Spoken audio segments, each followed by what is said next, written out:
Bukhara waxay dhacdaa bartamaha qaaradweynta Aasiya, gaar ahaan Usbekistan oo horey uga mid ahayd tiirarkii Midowgii Sofiyeet. Bukhara waxay ahayd goobtii ugu muhiimsanayd oo ay mari jirtay xiriirta Shiinaha.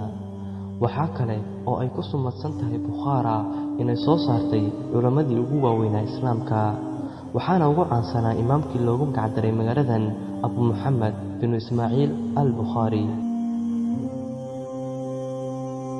Bukhara waa mid ka mid ah magaalooyinka gobolada Usbekistan. Waxaa lagu tiriyaa inay tahay caasimadda maamulka ee gobolka Bukhara. Magaaladani waxay ku jirtaa kaalinta shanaad ee magaalooyinka gobolka marka loo eego cabirkeeda iyo sidoo kale tirada dadka ku nool, iyadoo tirada dadka ku nool ay kor u dhaafayaan 263,000 oo qof.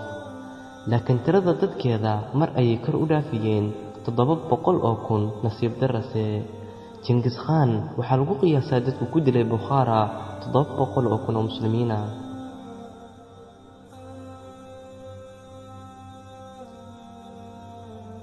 magaalada Bukhara waxay ku taallay wadadii xiriirta, waana xarun ganacsi oo muhiim u ah gobolka.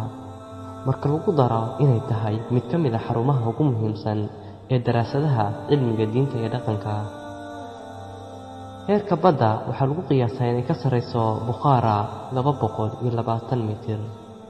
magaalada Bukhara waxaa lagu yaqaanay inay degan yihiin Usbagis ku hadla luqadda Usbaga. sidoo kale waxaa deganaa shucuubta Taajikada oo ku hadla afka Bershiya. sidoo kale Bukhara waxaa loo yaqaanaa guriga Yuhuudda asal ahaan ka soo jeeda Bukhara. waxay deganaayeen magaaladan laga soo bilaabo waagii casrigii Roomaanka ilaa bartamihii qarnigii 20aad ee milaadiga, oo ay badankoodu ka baxeen oo ay ku shumumeen dhulkii ay ka qabsadeen Falastiin. Bukhara ayay UNESCO ugu dhawaaqday inay tahay goobta hidaha dunida.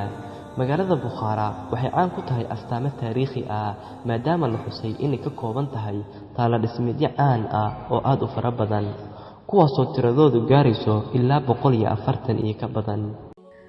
ilaa maantana waxaan ka marakacaynaa hidaha iyo taariikhda gobolka, kuwaasoo ay ugu muhiimsan yihiin derbiga qalcadda Bukhara oo loo yaqaano markabka qulqulka Samaaniska.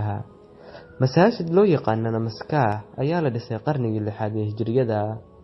minaarad loo yaqaanay Kalyan waxaa dhisay Arsalan Khan sanadii 127 miilaadiga.